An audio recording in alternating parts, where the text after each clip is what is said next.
Hello friends, welcome back to Nevis cook house. இப்போ நம்ம பார்க்க போகிற ரெசிபி பார்த்தீங்கன்னா மிக்சர் தான். ஸோ நான் சிம்பிளாக ஒரு ஈவினிங் ஸ்நாக்ஸ் ட்ரை பண்ணலாம்னு சொல்லி ட்ரை பண்ணியிருக்கேன். மிக்சர் வந்து உங்களுக்கு நிறைய டிஃப்ரெண்ட்டாக பண்ணியிருப்பாங்க. நான் இன்றைக்கி வந்து ஜஸ்ட்டு இதில் வந்து எதுவுமே பெருசாக ஆட் பண்ணல, சிம்பிள் இன்க்ரீடியன்ஸ் தான் ஆட் பண்ணியிருக்கேன். உங்களுக்கு வேணும்னா நீங்கள் கேஷ்யூஸ், பாதாம் ஆட் பண்ணிக்கலாம். இல்லை உங்களுக்கு ஸ்வீட் விரும்புகிறீங்க அப்படின்னா நீங்கள் ரைசன்ஸ் ஆட் பண்ணி கூட பண்ணிக்கலாம். கொஞ்சமாக சுகர் ஆட் பண்ணி ஸ்வீட் மிக்சரும் பண்ணிக்கலாம். ஸோ நான் இன்றைக்கி பார்த்தீங்கன்னா 1 கப் வந்து கடலை மாவு எடுத்திருக்கேன். அதுக்கு 1/4 கப் வந்து அரிசி மாவு எடுத்திருக்கேன். இதை பேஸ் பண்ணி நீங்கள் எவ்வளோ குவான்டிட்டி செய்கிறீங்களோ அதை வந்து அதுக்கேற்ற மாதிரி நீங்கள் மெஷர்மெண்ட்ஸ் எடுத்துக்கலாம். நான் என்னென்ன யூஸ் பண்ணியிருக்கேன் அப்படின்னு சொல்லிட்டு உங்களுக்கு கீழே வந்து டிஸ்கிரிப்ஷன் பாக்ஸில் கொடுத்துருக்கேன், செக் பண்ணி பாருங்கள்.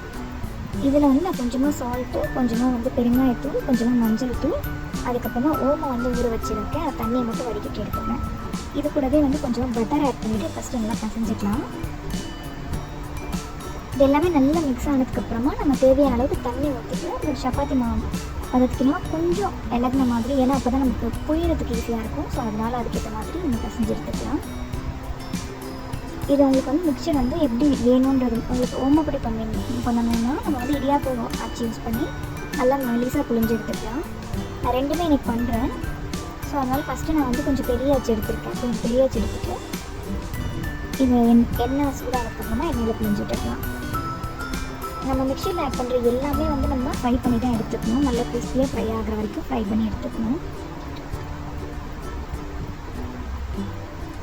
இதை நம்ம இப்படி பண்ணிவிட்டு நல்லா பொரிஞ்சு எடுத்ததுக்கப்புறமா லாஸ்ட்டாக ஃபைனலாக வந்து எல்லாத்தையுமே நம்ம ஃப்ரெஷ் பண்ணிக்கலாம்.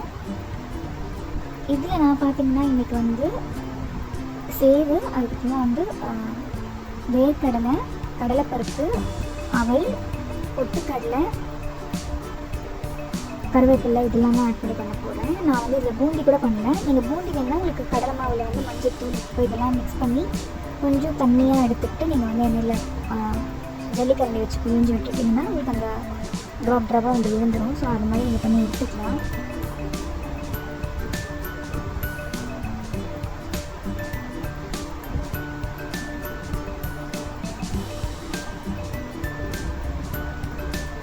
இது கொஞ்சம் ஸ்டெப் பை ஸ்டெப் ப்ராசஸ், மற்றபடி ரொம்ப ஈஸியான விஷயம் தான், பண்ணலாம்.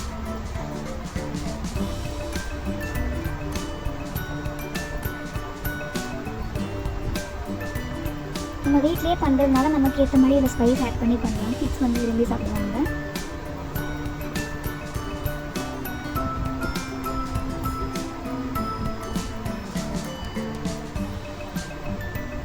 எல்லாமே ஃப்ரை பண்ணிவிட்டு இந்த ஆயில் மட்டும் ஸ்ட்ரெயின் ஆகிற மாதிரி வச்சுட்டு ஃபைனலாக எல்லாத்தையும் நம்ம மிக்ஸ் பண்ணி அது கூட கொஞ்சமாக சால்ட்டு, அதுக்கப்புறமா வந்து சில்லி பவுடர் ஆட் பண்ணி மிக்ஸ் பண்ணிவிட்டு நல்லா க்ரஷ் பண்ணிக்கலாம்.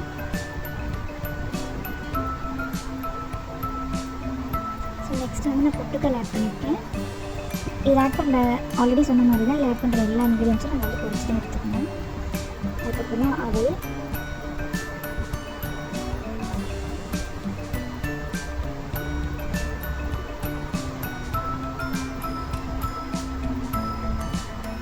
கடலைப்பருப்பு, கொஞ்சமாக வேர்க்கடலை, உங்களுக்கு வேணும்னா கேஷ்யூஸ், பாதாம், நட்ஸ் எதாவது வேணும்னா நீங்கள் இதிலே ஆட் பண்ணி ஃப்ரை பண்ணிக்கலாம்.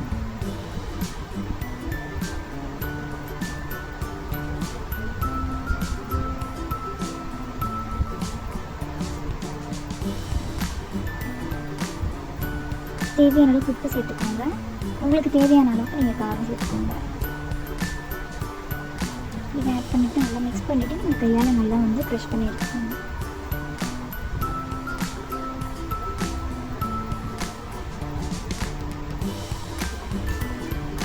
இடியாப்பம் உரல்ல போய் வந்து நம்ம வந்து ரொம்ப பொடியாக யூஸ் பண்ணிக்கலாம் தனியாகவே. இதில் எதுவுமே நம்ம காரம் சேர்க்காமல் பண்ணிக்கலாம்.